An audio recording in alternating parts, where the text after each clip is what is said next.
Hey everyone, welcome back to another video. I know it's been a minute since you've heard my voice, but there's honestly a whole lot to update you on, and I really want to talk about the topic of monetization in this video because we finally hit 1,000 subscribers.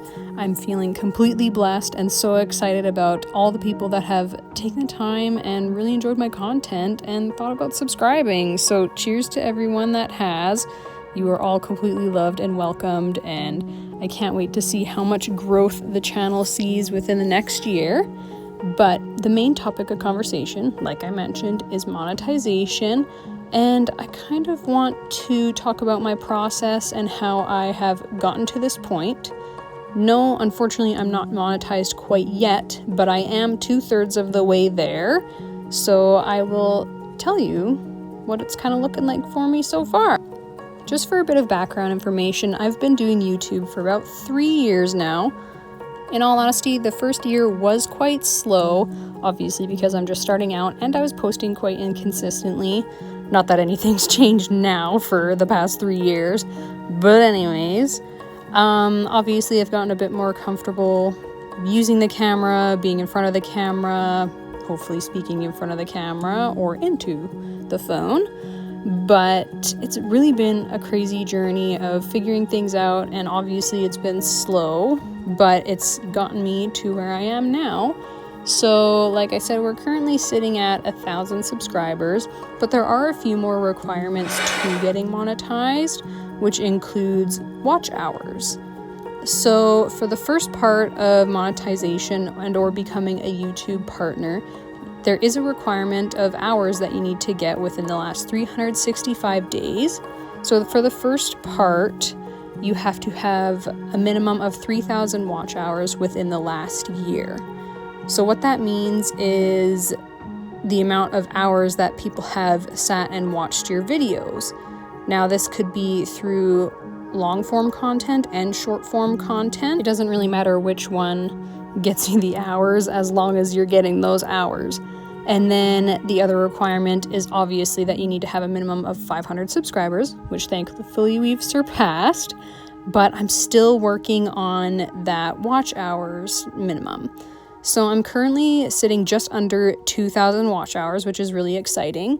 So that means that when I reach those 3,000 hours, I will actually be able to offer memberships. So I can give whoever subscribes as a member, pretty, what's the word?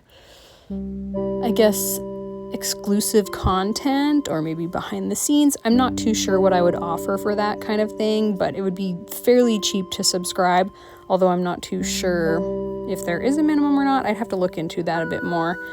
But that is for the first package. And then becoming a YouTube paid partner in the second portion means that you have to have 1,000 subscribers minimum, which I have, thank God. And then you have to have a minimum of 4,000 watch hours, which I'm halfway there. I'm hoping to post more regularly just so that we can hit those 4,000 watch hours. So if you've made it this far in, please continue watching, whether you're playing on your phone the whole time, I don't care. It's just for some background noise, but it really goes a long way when you guys do watch my videos for the whole duration of it. If you've looked into YouTube and how getting views works, is that if you view a video for more than 30 seconds or 30 seconds minimum, then that will count as a view towards the creator's video, which helps tremendously, but it really matters for how long you do watch the video for, and that does contribute a lot towards our watch hours. Obviously, it takes a lot of work and a lot of skill to make a video that is interesting and entertaining enough for you guys. With my realm of YouTubery and artistry, it is a little bit harder to make it interesting just because I don't work with very many different mediums and all that. I just kind of draw some really odd stuff. So that's what you get to watch from me. I just hope it's odd enough to keep you entertained, and Honestly, the one thing I've been really leaning more towards is trying to make videos a bit more satisfying. So like right now, there's the color blocking portion of a tattoo design. I find it really satisfying, and it seems like in my shorts, they also do really well and seem quite satisfying. So if I can bring that into my long form content, then that would be phenomenal. But the color blocking part of my pieces does really tend to make me feel satisfied. And then getting into the pencil crayon details just really brings the piece together and gives it that little oomph it needs with the small details and bringing that piece to life 100%. Even though my tattoo designs are quite cartoony and a little bit new schoolish, I do really enjoy bringing somewhat of a realistic aspect to my pieces, which means having proper light sources and shadows to complement that, and then just giving things a more realistic texture to it, like this corn husk? Huff? I don't know what the word is, but the leaves of the corn, I'm giving it, the lines and all the little details that a corn on the cob would have, and those little highlights that just make it pop.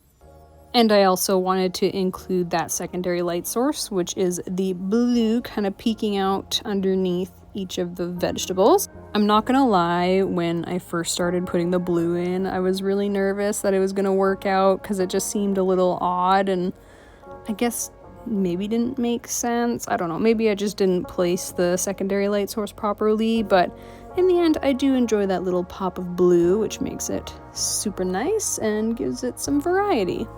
But now that I'm looking at it, I've only used like primary colors in this piece, minus green, but when you think of colors, these are the first colors that obviously come to mind. Anyways, I've gotten super duper off topic with what I was trying to talk about. I think for most YouTubers, the end goal is to obviously become monetized and make a little pocket change as they're doing it, which is my goal. My goal actually is to become a full-time illustrator. As much as I love tattooing, it's always been, not the ideal goal, I guess. I would really love to work from home, but obviously I can't give up tattooing completely because I have projects that are in progress, and there are parts of me that will think that I'll always tattoo, even if it's just a little bit. But when the time comes where I can become a full-time content creator, and then at that point I would just do tattoos that I really, really enjoy and really spark my interest. That way I can keep the spark alive a little bit. I'm honestly so surprised and so grateful that 1,000 of you have subscribed to my channel, and that to me that just means you really enjoy my content, even though at times it might not be the most exciting piece or eye-catching piece, or maybe it's just kind of a slow, quiet video like my last couple. They were just kind of cozy with calm music and something to kind of have on as background noise or fall asleep to. I definitely want to have a few different vibes with my videos, and I'm hoping to bring a bit more energy to them somewhat soon. Obviously, creating YouTube videos is a major growing experience, and there is still a ton to learn about it, and I feel like I'm learning all the time by watching YouTube videos, or even simply just by watching other artists that are also succeeding, or that are succeeding, I guess. I can't say that quite yet, not till I'm monetized. We're honestly so close to being monetized. I can feel it. I'm excited, and I really think 2025 is my year where this will finally happen, and I'm so excited.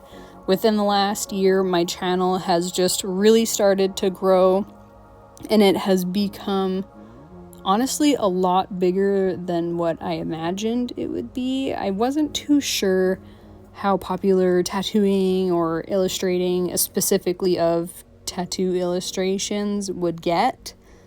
There isn't a really big tattoo community on YouTube, and I believe that's because a lot of these guys don't want to share their secrets, which I can understand because, at least from my perspective, I don't want to teach people how to tattoo at home, which I think a lot of people do turn to when they have an interest in tattooing, but maybe don't have the resources or time to necessarily commit and take it seriously by getting an apprenticeship. But I'm glad that I'm able to at least give people the option to watch the beginning process and designing process of what to expect when you first start out and, you know, begin your artistic career. Because drawing is such a major part of tattooing, obviously. So, at least in my mind, you should really build up your art skill and do as best as you can in that time frame to get that apprenticeship that you want, because knowing how to draw is really the base of your future career if you choose to make that happen. But anyways, I'm not going to blab for the entirety of this video. We're already halfway through and I'm still yapping. But once again, I really wanted to say thank you to everybody here that has subscribed, especially in the last few hundred subscribers. It's insane how fast I've grown. And obviously, I will let you know when I do get monetized or do become a YouTube partner. And if you're interested in it, definitely look into it. Create a channel, use that channel, and then start posting some videos if you want of whatever you want, and let's all get monetized together, you know? All right, guys, I will see you at the end.